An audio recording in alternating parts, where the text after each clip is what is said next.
It was January 14th, 1977, almost exactly 36 years ago today, and I was standing at the South Pole. It was an amazing thing. I was the second youngest person ever to set foot on the South Pole, and it was an incredible adventure in my life, and this is my story. And when I look back, I think, what would make a 16-year-old kid want to go to the South Pole anyway?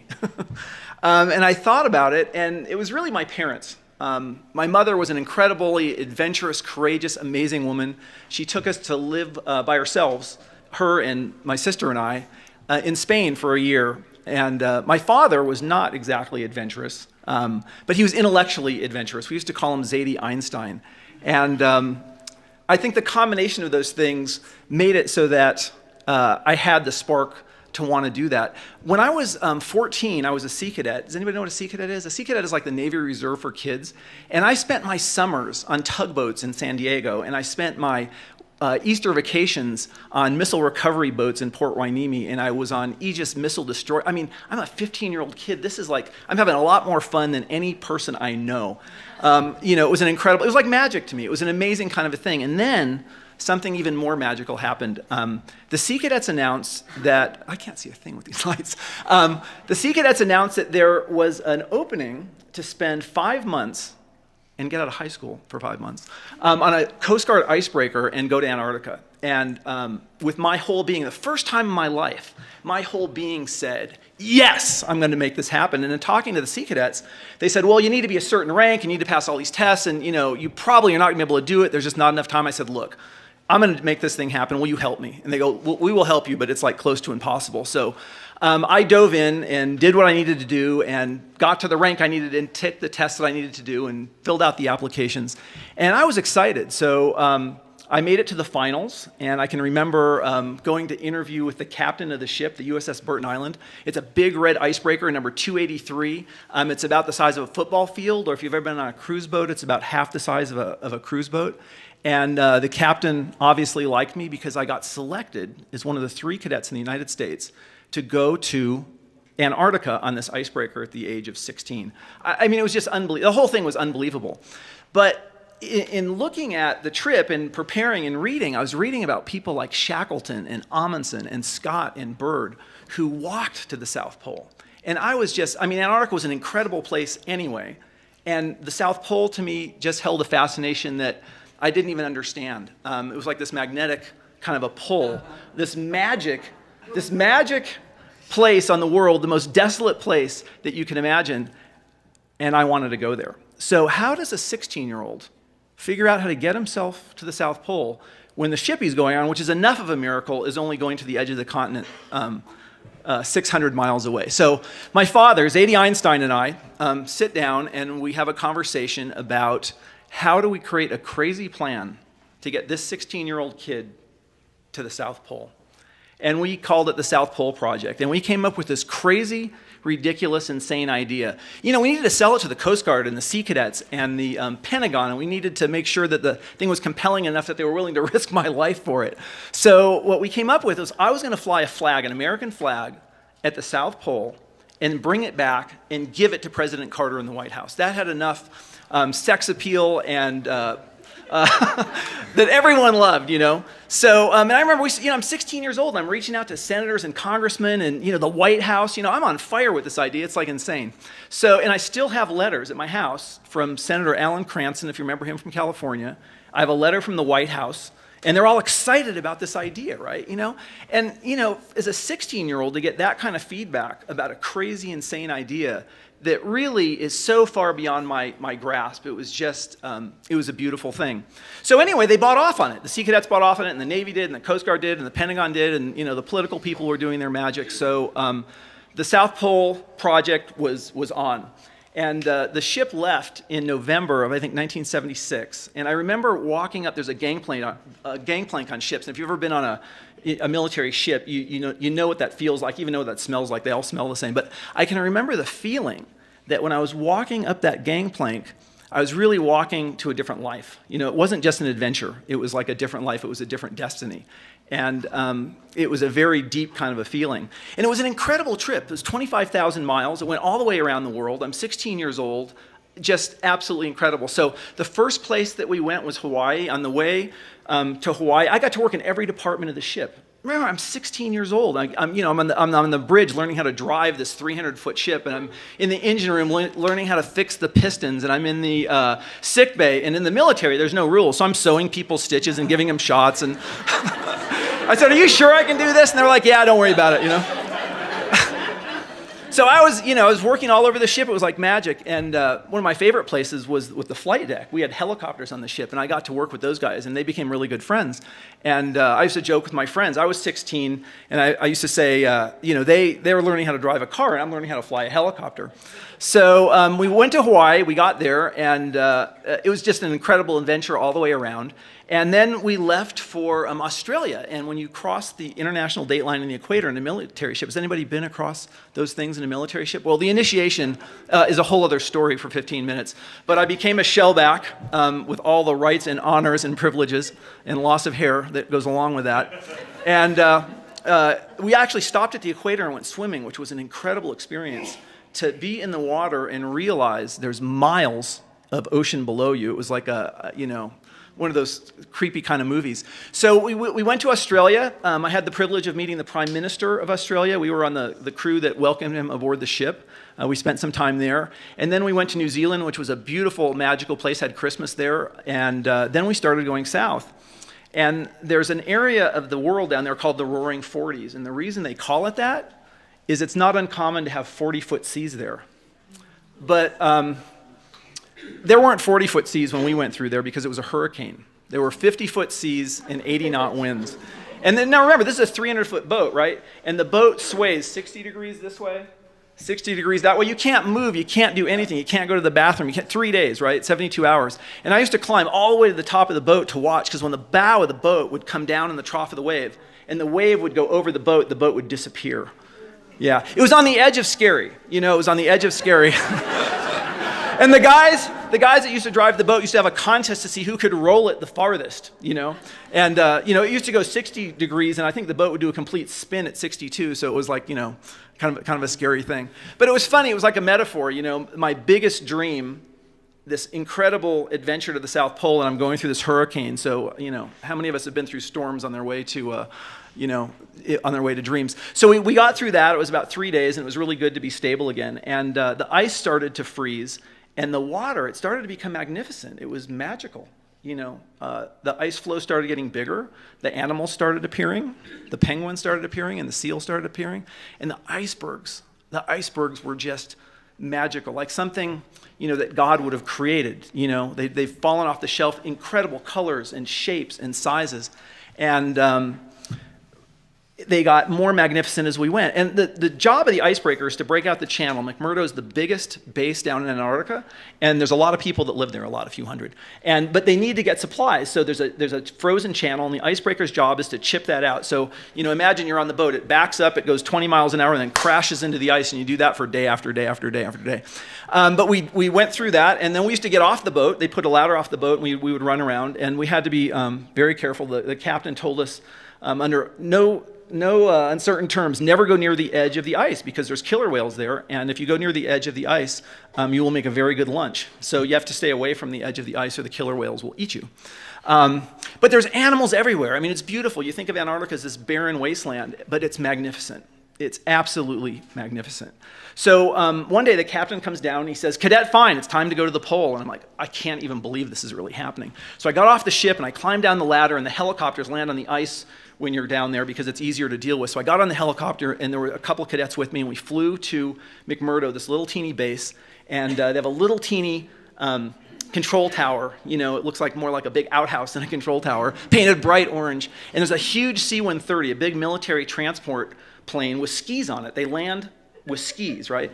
So we get on the plane, and there's a little bit of trouble, and I thought, oh my God, after all this, we're not going to go. But they finally fixed it, and we took off. And my nose was glued to that window the entire 4 hours. And you could see the icebergs and the glaciers and the geology of this place. And what went rushing through my mind was, I'd read all these stories of Shackleton and Amundsen and Byrd. This is what they walked across. What kind of spirit does a human have to walk across that kind of place, where the temperature is 50 below zero. I mean, it was just, the whole thing just sort of came together. So then we landed on the pole, and the door opened, and my foot hit the ice, and it's 10,000 feet of ice at the pole. And it just hit me. It's like I had this crazy, insane idea, this real passion to get to the pole, and I made it. There I am at the pole. It was like, it was like this surreal kind of a dream. And the second thing that hit me was, oh my God, it's cold here. The Coast Guard, in their brilliant wisdom, gave me like a light gardening jacket and some leather gloves and you've seen the guys in Antarctica with the big, huge red coats and stuff like that? No. I had this ridiculous, it was painful, but I didn't care. I didn't care. It didn't matter at all. It was magic. It was a magic moment in my life. And we flew the flag. I walked around the world, 360 degrees of longitude. And it had a deep, deep, deep impact somewhere in my soul about dreaming, about being able to believe in what your heart is telling you to follow, your passions. So we got back on the plane, and we went back to McMurdo. We went back to the boat, and we spent a few months doing other incredible stuff, going up the coast of South America. I worked with scientists in the Weddell Sea, met lots of penguins and seals, and saw lots of incredible stuff. And we finally got home in Long Beach after 5 months, and I was ready to be home after 5 months at sea. And so what did I learn? The first thing I learned was I have incredible parents, really, truly incredible parents. And I learned that they taught me to say yes to life. When you have a heart's desire and you say yes, miracles can happen. To me, it was like a visceral reality that miracles can happen when you say yes to life. And I look at I look at the rest of my life, and I sometimes wonder what other parallel universe I might have been in if I hadn't taken that trip. What kind of a sliding door moment was that in my life? And I look at, I started a sailing business when I was 18 and was a skipper of a sailboat. And I started a software company, and my wonderful wife, Michelle, and I started a couple of schools. And all of those things, I think, have a root in, what I got with that trip and envisioning that whole thing. So it was kind of an amazing thing. And for my father and I, we talked about that trip for his entire life. Both literally about the trip itself and metaphorically about crazy South. Is this a South Pole project? And is it crazy? Is it totally beyond your reach? Is it something that is probably impossible, but we're going to try anyway? So at one point in 2009, he moved in with us. He wasn't well enough to take care of himself. So, and thank you, Michelle, for that. So we would talk all the time, and we would tell stories, and we would talk, and I would spend from 30 minutes to a couple hours with him every day. And what I realized, I got to know him at a much deeper level. It was an incredible blessing to spend the last 3 years of his life with him like that. And at one point I realized, I look at my life, which I think is incredibly blessed, and I thought, there's a big significant contribution he made to my life. I used to tell him, thank you for your love and thank you for your genes. I really appreciate it. So I wanted to thank him. I wanted to give him a gift that expressed my gratitude for his contribution to who I was, because it was so obvious. Both my parents, but since he was living with me, specifically him.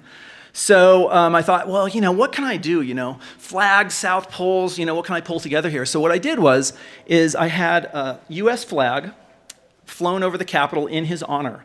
And when I was talking to the staff at Joe Sustek's congressional office, they were so excited about the story and him and the pole that they told the congressman. So the congressman, with the flag, sends a personal note to my father, thanking him for his service to his country and his family. And it was a beautiful thing to watch. So that was the flag. Now let me switch gears a little bit. My sister's a nun. She's back here, Amma. Sister's a sister. I'm the only one that gets to call her sister. And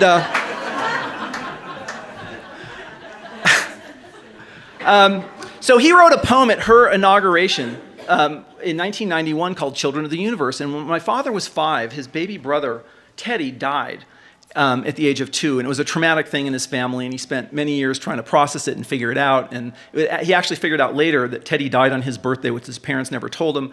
And it became a very tumultuous thing. So in 1991, he wrote this poem called Children of the Universe as a tribute to his brother Teddy and the brief time they spent together. And the truth is, all of us spend a brief time on this earth. And so he wrote that poem, and when my sister and I read it, we both instantly knew we would read it at his memorial service. I mean, it was crystal clear. So he passed away in August, and we both looked at each other and said, Okay, where are we going to put the poem in the memorial service? Not what are we going to do? So at the end of the memorial service, everyone in the room held candles and we read the poem, and we said goodbye to my father. But when I walked out of the room, out of the memorial service, I thought, I really want to, I thought it would be amazing to honor him and sort of have his legacy live on if that poem was read in places that were important to him. And the first place I thought of course, is South Pole, right? So I figured if I can get myself at 16 to the pole, certainly I can get his poem read at the South Pole somewhere. So it's not easy. It's not like they have an email list of people that are stationed at the pole. So I hunted and hunted and hunted and hunted, and finally I found a guy, and it was in September, and it's pitch black there 24 hours a day because the seasons are flipped, and the sun is either always up or always down, and it was minus 60, and it was very cold. So I finally found a guy that I told him the story, me, my dad, the pole, the whole thing, and he said, I'd be honored to do that. So 5 weeks later, I get an email, after not even talking to him, these magnificent pictures. He didn't just read the poem at the pole. He put on a production at the pole. And at the pole, there's a silver ball at the ceremonial pole, and he has a picture of the poem reflected in the ball. Just beautiful, magnificent, magnificent. And I got those pictures, and I smiled, and I'm sure my father, wherever he was, smiled, because it was just, it was sort of an amazing, beautiful thing. And so we thought it would be nice to get it read in different places. So I also had a rabbi read his poem "Children of the Universe" at the Temple Mount, and he got arrested doing it, but that's another story. Yeah, so my father is Zadie Einstein, and what I want to do is I don't have time to share the whole poem, but I want to share a little bit of it. And we have a website, and it's called feinlegacy.org, F-E-I-N legacy.org, and if you go there, you can read the poem, and we're asking people to read the poem and share their stories about what it meant to them and share pictures. And we have a website now where we're posting the pictures, and the first ones, of course, are at the South Pole and Temple Mount and a dozen other places where this poem is read. So this is I have one more update, which I almost forgot about. My father always wanted to go to Antarctica.